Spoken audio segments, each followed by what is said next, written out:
Back to episode 4, pay to pay politics. Big bank, take little bank. Before we jump right into it, I want y'all to remember a lot of America is perspective. This is America Podcast is here to give a more clear perspective and help build a more collective consciousness. I'll be the first to tell you I'm not a know-it-all. I'm very limited. I do not have all the answers, and I'm not sitting behind a desk pretending to be some political genius. I'm just somebody who cares about the people. I'm somebody who cares about our country and the human species. I deeply care about where we're headed next. So this episode is not about me acting like I know everything about politics, because I don't. This episode is about being honest enough to say that our American political system is complicated, layered, and damn near broken. And if we're going to move forward as a stronger America, as a more transparent political system, we have to look at the entire picture. And we've got to ask questions and establish more clarity around our political system, because it's really about envisioning a better political standard and capabilities, rather than just accepting everything as normal and it continues to be the same. If you're as urgent as I am about reshaping our perspective so generations after us have more of a fair shot, then this is the podcast for you, because whether we like it or not, we're all connected to what happens next. So the next few episodes, y'all, we're gonna get uncomfortable, and I don't expect you to run now. So we're gonna start today, and we're gonna talk about our political system. Does our vote count isn't just some random thought. The question lives in a lot of our neighborhoods, especially in the neighborhoods like the one I grew up in. In America, we call it the hood. And in the hood, when politics come up, it's mostly at a barbershop or at a family gathering, where emotions and feelings are more important than the facts. All too often, some of those conversations sound like this. Say, young blood, our vote don't matter. We just need to continue to get it out the mud. Or it may sound something like this. Why should I show up? It ain't politics. It's politricks. Them people don't care about us. It's all for white people, big business, and wealthy folks. What makes you think they care about black folks? If they don't care about black folks, then hell, what makes you think they care about immigrants? Or this one, you probably hear more than any of the ones I've already listed off. Republicans don't like us and Democrats use us. So there's this distrust and this negative connotation towards politics that so many people have just checked out. And I understand where that comes from. I understand why people feel that way. When people live through broken promises and yes, we can, empty slogans, and I'm going to provide for that Boys and Girls Club down the street, or which turns into underfunded neighborhoods. I understand people have this notion, because when it comes to bad schools and crumbling roads, and distrust becomes normal, distrust becomes inherited, distrust becomes passed on through generations, and it becomes part of the culture. Then after a while, it becomes easier to sit out on the sidelines and say, hey man, this whole thing is rigged. A lot of folks have lost a lot of hope, y'all. They've lost so much hope that they see no reason to try to change anything. All they know to do is complain and discourage the next generation from wanting to participate. So becoming aware of your individual, family, and community needs isn't you being a victim. It's saying do something. So you've got to be willing to improve it by being more politically involved for the sake of your kids and your family and your community, and not to mention for the sake of the next generation. Now, I want to keep it a buck, all the way 100. To all you political haters, listen, the American political system is extremely necessary. We need those checks and balances and accountability. We need that political system for representation. We need the resource management. We need systems and leaders that help uphold our democracy and enforce justice. Politics is supposed to be the space where those things happen. Politics is supposed to be the place where the people send a message. It's supposed to be a place where communities say, hey, this is what we need. This is what we're going to accept, and this is what we're not going to accept. So somewhere along the way, though, the system got twisted and extremely corrupt. And I mean, both parties are involved. Both parties are mostly captured and controlled. Let's call it for what it is. And that's how this big bank, take little bank theory came about. I consider myself a conservative liberal or liberal conservative. Tomato, tomato. Independent is what we're called nowadays. A lot of people are actually living in that middle, right? I think the last time I checked, about 50% of Americans politically live in the middle. And I feel like independence, if you're listening, It's up to us to save America and the world. If you're listening, independents, we're not trying to be extreme, and that's why we're independents. So Republicans and Democrats, independents are people who are not trying to be boxed in. So Republicans, Democrats, stop being boxed in. Try not to be so far on the extremes. Independents are people who simply want common sense, fairness, safety, and opportunity. And we want a leadership that actually listens and follow through. Is that too much to ask, Republicans and Democrats? Because you know that you guys are jumping ship. The middle, the independent ground is growing. And why? Why do we ask? What's a good reason why the independent middle ground is growing? We can get into this a little bit deeper on a different episode, but I think that middle ground is going to grow even more because Donald Trump has lied to MAGA. He has deeply lied to MAGA and abandoned his base. And to the point of the Democrats, they seem like they have no fight left. So we can expect people to fall more into the middle. And you should. Come on. Jump on. There's plenty of room. Come on in, buddy. More and more people are feeling like their voices aren't being heard. And when that happens, the middle to grow. When people feel unheard long enough, they start looking for something new. Have y'all ever been in a bad relationship and you like, hey, show it, or oh, he ain't showing me enough attention, or she ain't? The same principles apply here. So I'm asking Democrats, do we have your ear? Are y'all going to fight back with some policy that makes sense for us regular folks? Or is it time for a new party? Now, look, I'm not going to act like both of these major political parties hadn't done nothing good, because they have. Republicans and Democrats, they both have done some good in this country. Both parties have contributed to a major moments in our history. Both parties have played roles in shaping America we live in today. But here's the thing. And I think we need to recognize that both parties are also corrupt. Corruption in America isn't something new. Corruption in American politics isn't something new. And it seems that it's only gotten worse, though. We can see that corruption in our history books and headlines. We can find it in campaign financing. We see that corruption show up in the stock markets and the politicians as their net worths grow while they're in office. Let's just call it for what it is. They are getting after the bag, claiming to represent you. Both parties have become more corrupt and corporate and oligarch focused rather than people focused. That, my friend, is the problem, because the people who need representation the most are often the people who can't afford access to the representation. Majority of the folks I know that need representation, they can't make donations. They got to pay their bills. They can't buy a ticket for your fundraiser. They can't attend your fancy fundraiser, that $1,000 plate and that 2-ounce steak. By the end of the day of that event, you leaving hungry. You can't even take a to-go plate, and they asking for $1,000. Those are the very people whose lives are most affected by the outcomes. The people who can't donate all that money.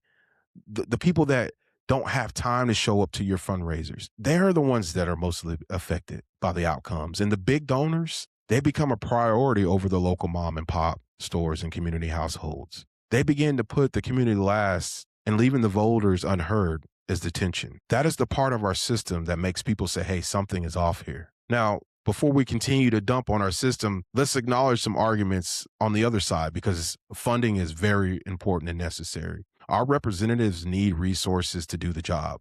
Campaigns cost money. They're traveling across the state and across the nation. That costs money. They need to hire staff so they can answer calls and return emails and make contacts and work the networks. So staff costs money. They need to put their name out there so you can be aware of their platform. Ads cost money. All of their operations cost money. I get that argument. I get the more argument also that the more resources that a candidate has, the more work they can do. So we don't need to deny that reality. Our representatives need more so they can do more. So the funding matters. But the real question is where is the boundaries at? Where does that support that you're getting from outside of our community end and turns into being controlled? What happens when a candidate starts taking large donations from special interest groups? What happens when that big donor is funding the campaigns starts having more influence than the people living in that district? What happens when that local agenda becomes last on the to-do list? Because that's what our politics looks like today. If candidates take more of that major money from the tobacco interests, the big banks, the tech bros, and those other powerful lobbies, soon after that money is captured, then the real pressure becomes noticed. Once that real pressure is noticed from those big interest groups, that local rec center down the street from your house that needs all those repairs, that becomes put on the back burner. You know, that school right down the street that just needs a few paid mentors and a new building wing, that becomes put on the back burner. That affordable housing that candidate ran on, or that safety in the community, or the food access, or the healthcare, closing the wealth gap, all that is put on the back burner. It all gets pushed back. Meanwhile, that big money group with the power has priorities positioned over yours. They're claiming they're creating opportunity and jobs while the reality on the ground keeps telling a different story. That's when people get angry. That's when people check out and start to believe the whole game is fixed. And when people believe the game is fixed, they just simply stop playing. What should we do? If we stop playing the game, we shouldn't just continue to complain. How do we make sure our voices stay a priority, though? How do we make sure representatives still have what they need to do the job? And how do we make sure our votes are actually heard and counted? I'm curious to how do we bring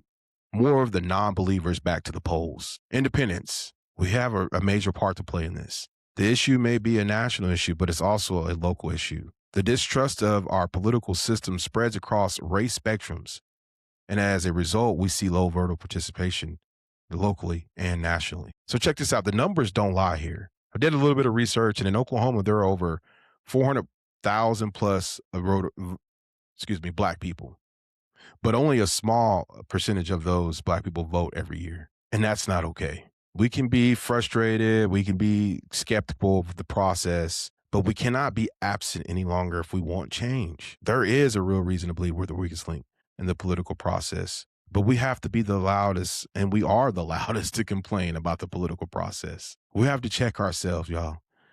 And I say that with love and a sense of urgency, because our ancestors didn't go through hell for us to casually set out the most important system affecting our lives. As a matter of fact, we should be leading this fight. Our ancestors fought. They were bitten and beaten. They were jailed and bombed and murdered, all for us to have protections and equal rights to vote. They didn't endure all of that just so the next generation could say, hey, politics is stupid and I'm not going to show up. We owe our ancestors. We can do better. Now, I know somebody is saying, but the system is rigged. Yeah, and a lot of it is, and I hear you. There is historical proof that even a rigged system can be challenged, though. If there's enough people to show up with strategy, organization, and consistency, we can get the job done. And as a matter of fact, that is America. That is the part that people forgot. Voting is not just the whole fight, but part of it. And when people are disconnected from voting, when they are disconnected from one of the few direct tools that are available to shape policy, when people are disconnected, they refuse to pressure leaders to move resources. We need more people connected into this political process. We are living in a very unique time. And I think it's important we'll be honest about how corrupt our system is. I also want us to be honest about the opportunity we have here. Technology has changed everything. We have social media, smartphones, instant communication, and new forms of identity verification. We have blockchain, which from my understanding is one of the most secure forms of encryption and record keeping. So why are we still acting like political engagement should be something like we did 50 years ago? Why can't we build a system that connects people to candidates in a more direct and transparent way? What if there was a dedicated system or technology that allowed a community to stay engaged with local candidates they trust? That'd be pretty cool. What if there was a space where people could see who the candidate really is, that's separate from Facebook and Instagram, that basically drowns out a candidate and what they're all about? What if people could follow this platform and their values, their events, their updates, their voter record, all in one place? What if they can interact directly? What if we can ask them questions and leave them comments and get answers and stay informed from that candidate? What if we could do all that without having to rely on $1 million paid ads from outside interest groups or saturated by unrelated reels and information like on Facebook and Instagram? It'd be cool if we had something like an app where people could search local candidates, see what they're about, follow them, message them.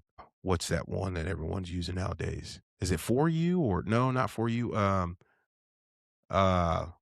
Tinder, is that the app that everybody's using? Or My Fans Only? Or what? It'd be similar to those apps where you can just slide by and see what this candidate is about, see what that candidate is about, and you'll be able to vote there as well. That'd be a cool system. And it's really not crazy to think about because this is the times that we're in now. This is actually where the world is headed, in my opinion. I honestly believe that the future for voters is like an app similar to um, Match.com, to where you can really get into the political process and know about the candidate. What if the future of American politics was community driven by political technology? Maybe the future is about creating a better bridge between the people and the people who want to represent them. And through that app and that process is a way to do it. Right now, a lot of good candidates lose not because they're worse, but because they have less money and less exposure, which limits their reach. On top of that, people don't turn out because of the mistrust of our political system. And it goes back to that big bank takes little bank. The people with the biggest money often shape the message and drown out the candidate that are actually about significant change and political nuance. That big money candidate, that special interest group, they buy all the ads. They buy the support. They buy the press and the image. Meanwhile, us average people are left confused trying to figure out who's real and who's performing. We can see today that's not healthy and it's confusing. It doesn't build trust with the people, and it's why most people have tuned out. The next generation of Americans and global citizens are depending on us to confront this head on because the system is not just about elections. It's about the wealth gap. The system isn't just about elections, it's also about schools, housing, healthcare, and food access. It's about crime, safety, and infrastructure, and repair and jobs. It's about who gets seen and who gets ignored. Politics touches everything, y'all, whether people like it or not. So the question becomes, will you speak up? Will you get involved? Will you stay informed at the very least so you can know what the hell going on? I mean, we demand better because we shape America. Am I right or am I right? Us average Joe people out here really getting after the bag the best that we can through all the obstacles, through all the things that we have to do in our everyday lives, pick up the kids, cook the dinner, work at this company and this corporation to make them this amount of money, and I get to take home this share. We're the people who shape America. We're going to keep seeing this same thing every cycle while expecting a different result unless we do something. And, at the end of the day, this is a definite domino effect, and we're seeing it. One domino falls into the next. Mistrust leads to weak turnout, and weak turnout leads to bad representation over and over and over again. More frustration leads to even less trust, and that cycle continues. There's no reason for us to act surprised when nothing changes. That cycle has to be broken. So maybe the answer isn't just another speech. I know it's not another endorsement, but maybe the answer is a new party or a new model, a more transparent model, a more direct model, a model that's more community centered, something that people can get their hands on and be involved in at any time of the day without any distractions or because I'm thinking if I go to an app or I'll get on Facebook and I want to know about a candidate, I might see a video of somebody working out and it's going to distract me. I want it to be technology to be solely focused on politics and the politicians in your community. I think it's time to bridge our votes with technology. I think it's time to rethink how people connect to candidates. And please don't kill me, y'all, but I really do think it's time for a new party, or at least a new political structure that's more accountable to regular people. We need to build a system that is actually governed by democratized technology and public trust. I think that's the only way forward. I know that sounds real big and ambitious, but so did Mission Artemis. I mean, they went up to the moon a couple weeks ago. Elon Musk, I mean, this man wants to go to Mars. So that's, to me, really big and ambitious. But having accessibility to my local candidate through an app is ambitious, but not as ambitious as Artemis and Elon Musk, the way that he thinks. History is built by visionaries and people who are willing to think big. So we've got to think big here. I think if we think big here, we'll be able to do something before the rest of the world catches up. Somebody had to imagine America, right? Before America was America, they imagined it. Before the phone was a phone, they imagined it. Same principle applies here. I want you guys to imagine a better political experience. Why not imagine a system where candidates are easier to understand? Why not imagine local races with more visibility and digital voting capabilities? Let's all imagine a place where people are not just voting blindly off party lines, but actually understanding that person, their plan, and their values. Because right now, as it stands, I'm seeing brief commercials, and then come June, you want me to pull up to the primaries. That doesn't really make much sense to me. So I want you guys to imagine with me a platform where our communities are not always the last ones informed and the first ones used. I want you to imagine with me an opportunity for the regular day person to be more engaged with the political process. This is the challenge and opportunity that's before us. This is the reason why I believe this conversation matters. This is not just about politics either. It's about returning more power to the people, like America was originally created to do. And it's also about participation. I refuse to accept the future where whole communities lose hope and decide their voice is worthless and give up. I refuse to accept a future where the ultra wealthy control everything and the people are left clapping from the sidelines, or even worse, unhoused on the side of the street. I refuse to accept a future where my children grow up believing that the system is too rigged to even try. I had a conversation with my son, Bo, the other day. Shout out to you, Bo. I love you, son. He basically told me, he's like, hey, man, my vote doesn't matter, Dad. Whoever donates the most money is going to be the winner. And he's 18. He's getting ready to graduate high school and start his life. And this is the mindset that my baby boy has. And I'm almost sure that a lot of his peers share that same mindset. So I'm going to leave you guys with a couple questions. Is it time to integrate our votes with technology? Is it time for a new political movement that is actually built for the people? Use your vote, guys. Use your vote. Stay loud and stay informed. Most importantly, get your ass involved. Do me a favor, like and share this. If you're not a very loud political person, definitely like and share this and we'll be loud for you.